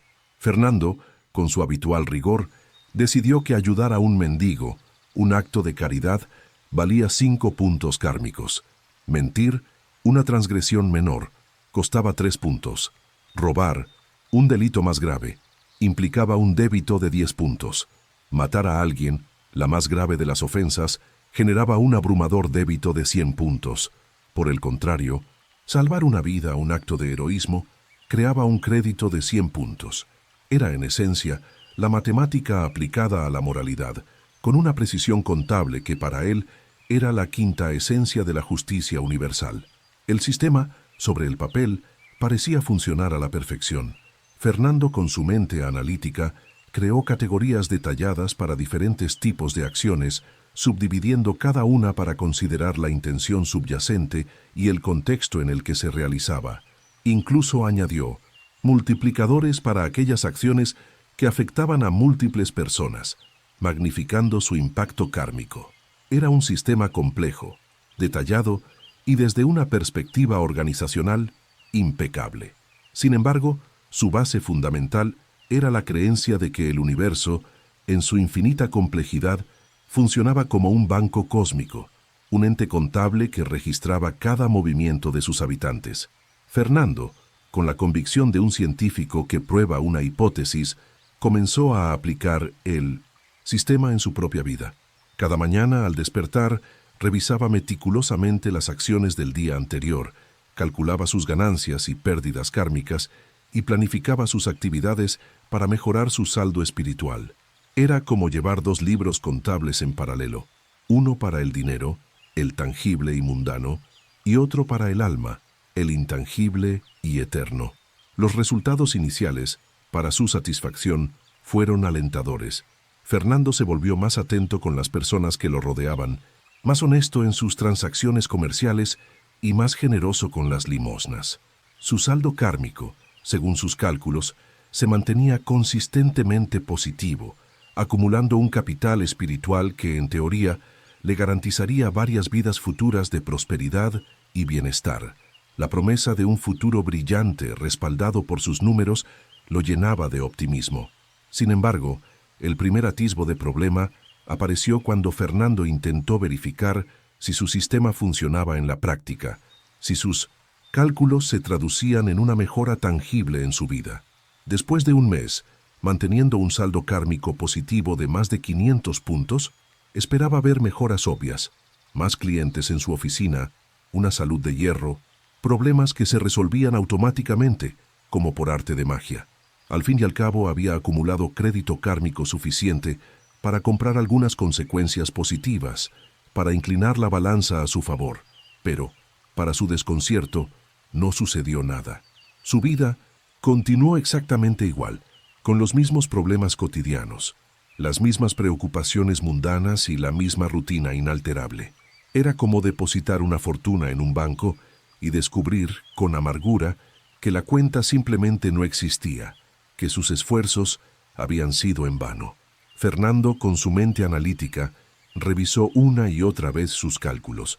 Quizás había subestimado el valor de ciertas acciones negativas, o por el contrario, había sobreestimado el valor de las positivas. Pasó semanas ajustando la tabla de puntos, recalculando transacciones antiguas y refinando el sistema para alcanzar una mayor precisión matemática. Pero, a pesar de todos sus esfuerzos, nada cambió. Fernando poseía un saldo kármico teóricamente excelente, impecable en su lógica numérica, pero carecía de la más mínima evidencia de que eso significara algo práctico en su vida. Era como tener una fortuna en una moneda que nadie más reconocía como válida, un tesoro inútil en un mundo que operaba bajo otras reglas. Intentó enfoques más sofisticados, más complejos. Quizás el karma funcionaba con intereses compuestos, acumulando beneficios a lo largo del tiempo. O quizás existían tasas de transacción ocultas que no había considerado en sus ecuaciones. O la posibilidad más inquietante, quizás algunas acciones tenían un valor kármico variable, dependiendo de factores externos que aún no había logrado identificar. Fernando, incansable en su búsqueda de la verdad numérica, creó hojas de cálculo cada vez más complejas, gráficos que mostraban tendencias kármicas a lo largo del tiempo, proyecciones sobre su saldo futuro basadas en su comportamiento actual, y análisis comparativos entre diferentes estrategias de acumulación de puntos. Era, en esencia, como administrar una cartera de inversiones espirituales, una labor que consumía su tiempo y su energía. El trabajo, paradójicamente, estaba consumiendo más tiempo que su contabilidad real, la que le generaba ingresos. Fernando pasaba horas al día actualizando sus registros kármicos, calculando nuevas estrategias para maximizar sus puntos positivos y analizando, con una frustración creciente, por qué los resultados esperados simplemente no aparecían. Era como ser adicto a un juego cuyas reglas nadie le había explicado de verdad. Un laberinto sin salida aparente. El punto de inflexión, el momento de la revelación, llegó cuando Fernando se dio cuenta de que estaba tratando la amabilidad, la bondad, como una mera inversión financiera, Ayudaba a las personas calculando el retorno kármico que obtendría. Evitaba las acciones negativas por el miedo a los débitos espirituales. Había transformado la moralidad, ese concepto tan profundo y humano, en una estrategia de optimización de puntos, en un mero cálculo de costo-beneficio. Era como descubrir que estaba siendo amable por los motivos completamente equivocados, que su bondad no era genuina, sino una transacción. Fernando comenzó a sospechar que quizás había entendido algo fundamentalmente mal sobre cómo funcionaba el karma. O quizás, y esta era una posibilidad aún más perturbadora, el karma simplemente no funcionaba como un sistema bancario cósmico, independientemente de lo que los textos budistas parecían sugerir en su interpretación literal. La verdad, a menudo, es mucho más compleja que los números. 3 meses después del inicio de su peculiar experimento kármico, Fernando se había transformado en una persona extraña, peculiar, con la que resultaba difícil convivir. No era malicioso, en absoluto, pero su mente se había vuelto calculadora de una manera que hacía que las personas a su alrededor se sintieran como meros elementos en una hoja de cálculo, objetos de análisis y cuantificación. Cada interacción social, por trivial que fuera, era diseccionada por su mente a través de las lentes de débito y crédito espiritual, una transacción más en su complejo sistema de contabilidad cósmica. Su comportamiento, aunque impecable en la superficie, carecía de la espontaneidad y la calidez humana que antes lo caracterizaban. Cuando alguien le pedía un favor, por pequeño que fuera, Fernando no respondía de inmediato con la generosidad natural que antes lo impulsaba. En su lugar, su mente se ponía en marcha, calculando mentalmente cuántos puntos kármicos ganaría al ayudar a esa persona, sopesando el beneficio espiritual antes de actuar. Cuando alguien lo irritaba, en 1915, lugar de expresar su molestia de forma directa y humana, evaluaba si expresar esa irritación le costaría más puntos kármicos que simplemente tragarse el sentimiento, reprimiendo su verdadera emoción en aras de un saldo positivo.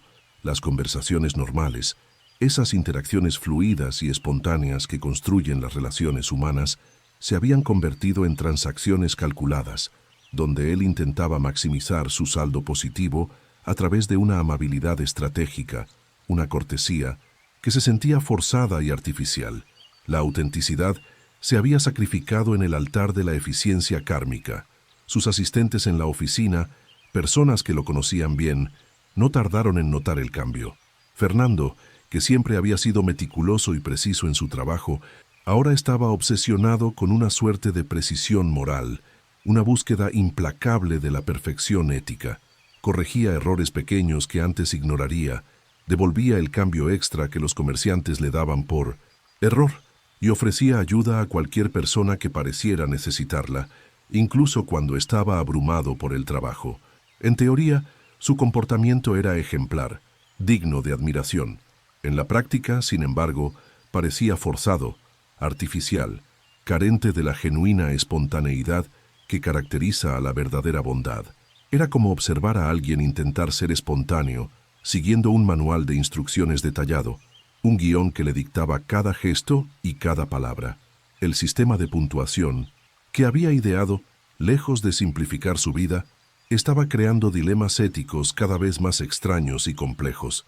Fernando descubrió que algunas acciones moralmente ambiguas eran increíblemente difíciles de clasificar dentro de sus categorías rígidas. Si mentía para proteger los sentimientos de alguien, era un débito por la mentira o un crédito por la amabilidad. Si se negaba a dar limosna a alguien que, a todas luces, iba a gastarla en bebida, era un acto de sabiduría o de egoísmo. Estas situaciones, con sus infinitos matices, exigían subcategorías cada vez más complejas, más intrincadas. Fernando, en su afán por la perfección, creó sistemas de puntuación separados para la intención versus el resultado, tablas para acciones que generaban consecuencias mixtas y multiplicadores para situaciones donde el contexto alteraba el valor moral de la acción. Era como intentar crear una fórmula matemática que abarcara todas las complejidades y sutilezas del comportamiento humano, una tarea imposible. Cuanto más detallado se volvía el sistema, más inútil resultaba en la práctica. Fernando pasaba más tiempo calculando el valor kármico de las acciones que ejecutando las acciones mismas. Era como gastar tanto tiempo estudiando un mapa que se olvidaba de viajar, de experimentar la vida. La teoría se había vuelto más importante que la práctica, el cálculo más relevante que la acción. La situación empeoró aún más cuando Fernando, en un acto de arrogancia intelectual, intentó aplicar su contabilidad kármica a los demás. Comenzó a observar el comportamiento de las personas a su alrededor, calculando mentalmente sus saldos espirituales, juzgando sus acciones. Hacía estimaciones sobre la posición kármica de sus clientes, basándose en cómo trataban a sus asistentes, y creó perfiles espirituales de sus conocidos, basándose en el historial de acciones observadas. Era como ser un auditor cósmico no oficial de todo el mundo a su alrededor, un juez espiritual sin autorización ni cualificación para el cargo. Su juicio, aunque basado en su sistema, carecía de la empatía y la comprensión que solo la experiencia humana puede otorgar. El problema más serio, sin embargo, era que el sistema simplemente no funcionaba como estaba previsto. Fernando había mantenido un saldo kármico consistentemente positivo durante meses, un logro impresionante según sus propias métricas, pero su vida no había mejorado visiblemente. Todavía enfrentaba los mismos problemas básicos, clientes difíciles que lo exasperaban, facturas que pagar que lo mantenían anclado a la realidad material y preocupaciones constantes sobre el futuro. Era como descubrir que había estado depositando dinero en una cuenta bancaria que en realidad no existía, que sus esfuerzos habían sido en vano. La frustración comenzaba a corroer su fe en su propio sistema. Fernando, con su mente analítica, comenzó a considerar explicaciones alternativas, a buscar fallas en su lógica. Quizás el karma funcionaba a una escala de tiempo mucho más larga de lo que había imaginado, y los efectos de sus buenas acciones solo aparecerían en la próxima vida. O quizás existían factores que no había considerado en sus cálculos, variables ocultas que escapaban a su comprensión. O la posibilidad más inquietante, quizás el sistema era correcto en su concepción, pero incompleto. Le faltaban piezas clave para funcionar a la perfección. Volvió a los textos budistas originales, pero esta vez con una actitud diferente. Ya no buscaba especificaciones técnicas para mejorar su sistema de puntos, sino que intentaba entender lo que el karma realmente significaba, su esencia más profunda. Leyó sobre diferentes escuelas de pensamiento, estudió interpretaciones variadas de la ley de causa y efecto, y buscó especificaciones técnicas sobre cómo funcionaba el karma en la práctica. Cuanto más estudiaba, más confuso se volvía. Los textos hablaban del karma de una manera que sonaba más como un flujo natural de consecuencias, una danza intrincada de interconexiones, que como un sistema de puntuación rígido y específico. Mencionaban la intención como un factor mucho más importante que la acción específica, y sugerían que comprender el karma completamente era imposible para la mente humana normal, limitada por su propia naturaleza. Fernando comenzó a sospechar que quizás había interpretado el karma de forma fundamentalmente incorrecta. Tal vez no era un sistema bancario cósmico donde se depositaban buenas acciones y se retiraban recompensas. Quizás era algo más sutil, más complejo, menos mecánico que la contabilidad tradicional. Esta posibilidad era profundamente perturbadora, porque significaba que meses de trabajo meticuloso, de cálculos precisos y de noches en vela podrían estar basados en una premisa completamente errónea. Era como descubrir que había pasado un año entero construyendo una casa sobre unos cimientos inexistentes, una obra maestra de la ingeniería que, sin embargo, carecía de una base sólida. Fernando miró sus elaboradas hojas de cálculo kármicas, sus gráficos de tendencias espirituales, sus cálculos precisos de débitos y créditos morales. Todo muy organizado, matemáticamente elegante, lógicamente consistente, pero también, y esto era lo más doloroso, posiblemente inútil para entender cómo funcionaba realmente el universo. Era un momento humillante para alguien que se enorgullecía de la precisión matemática. Fernando estaba descubriendo que algunas cosas quizás no pudieran ser cuantificadas, sistematizadas o controladas a través de hojas de cálculo bien organizadas. Una revelación perturbadora para una persona que vivía organizando todo a través de números, que encontraba consuelo en la certeza de las cifras. La vida, al parecer, se negaba a ser reducida a una simple ecuación. 6 meses después del inicio de su ambicioso y, a la postre, infructuoso proyecto kármico, Fernando experimentó una crisis existencial que, irónicamente, comenzó con algo aparentemente simple y cotidiano: un niño pidiendo limosna en la calle. Una situación rutinaria que, según su meticuloso sistema de puntos, debería haber generado una respuesta automática y predecible. Dar una moneda, un acto de caridad, equivalía a 5 créditos kármicos, una transacción básica en su contabilidad espiritual. La matemática era clara, el beneficio cuantificable. Pero cuando Fernando miró al niño, algo en su interior se quebró. Se dio cuenta con una claridad dolorosa de que estaba calculando el retorno de la inversión espiritual en lugar de simplemente ayudar a alguien que necesitaba de forma genuina y desinteresada. Había transformado la compasión, ese noble sentimiento humano, en una estrategia financiera aplicada al cosmos, en un mero cálculo de costo-beneficio. Era como descubrir que estaba siendo amable por los motivos completamente equivocados, que su bondad no era un acto de amor, sino una transacción comercial. Esta revelación lo dejó paralizado en la calle durante varios minutos, la moneda aún en su mano, mientras intentaba comprender cuándo exactamente la bondad se había convertido en una transacción comercial, en un intercambio de puntos.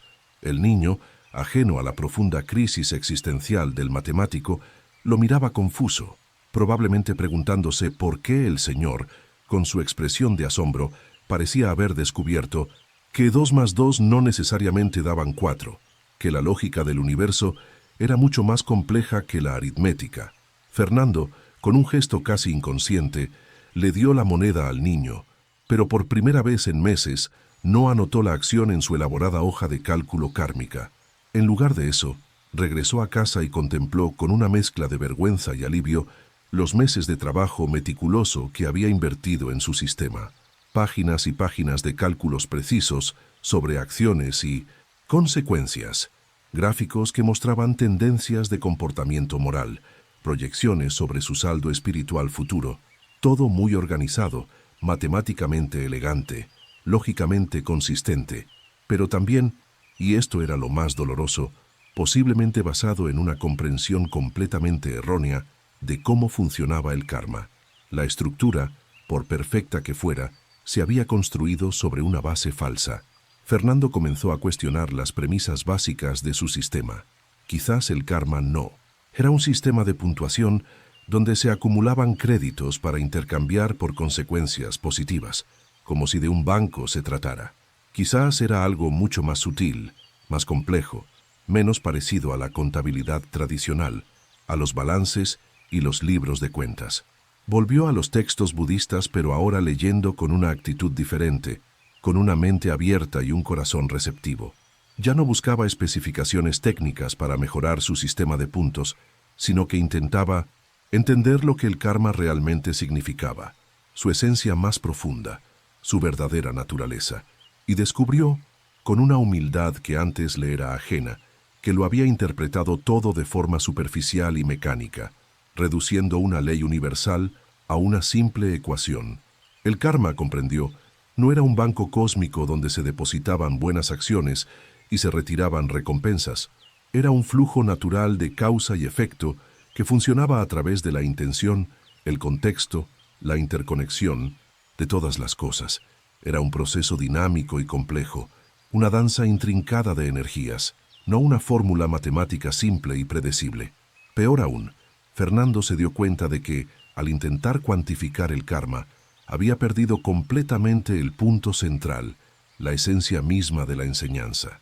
No se trataba de acumular puntos para conseguir una vida mejor, para asegurar un futuro próspero.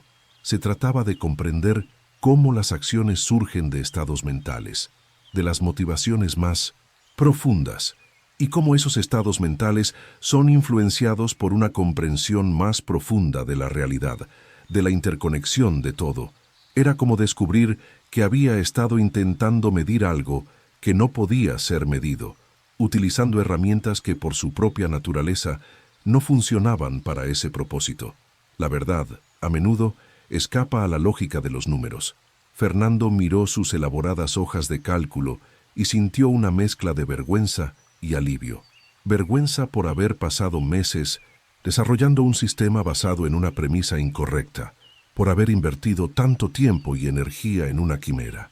Alivio por finalmente entender por qué el sistema nunca había funcionado como se esperaba, por qué sus cálculos, por precisos que fueran, no se traducían en la realidad. Había tratado el karma como si fuera una cuenta bancaria cósmica, porque era la forma en que su mente contable, su forma de ver el mundo, sabía procesar la información. Pero algunas cosas, las más importantes, no funcionaban a través de débito y crédito. Algunas cosas eran más fluidas, más orgánicas, menos controlables a través de hojas de cálculo bien organizadas. La vida, en su complejidad, se negaba a ser reducida a una simple ecuación. Fernando comenzó a experimentar un enfoque diferente, una nueva forma de relacionarse con el karma y con el mundo. En lugar de calcular el valor kármico de las acciones, simplemente prestaba atención a sus propias motivaciones, a la intención detrás de cada acto. ¿Por qué quería ayudar a esa persona? ¿Cuál era la verdadera razón detrás de su deseo de evitar esa acción? ¿Qué realmente dirigía sus elecciones, sus decisiones? Era un ejercicio mucho más difícil que la contabilidad kármica, un desafío para su mente acostumbrada a la precisión. No había números, ni fórmulas, ni saldos que cuadrar, solo una observación constante de la mente y sus impulsos, una introspección profunda y honesta. Y en esa observación, Fernando comenzó a encontrar una comprensión más profunda del karma, una que no podía ser cuantificada, pero que se sentía mucho más real, más auténtica. Dejó de buscar la iluminación en las hojas de cálculo y empezó a buscarla en la honestidad de sus propias intenciones, en la pureza de su corazón. Y quizás, solo quizás, esa era la verdadera sabiduría que el universo intentaba enseñarle todo el tiempo, una lección de humildad y autoconocimiento que trascendía cualquier cálculo o sistema.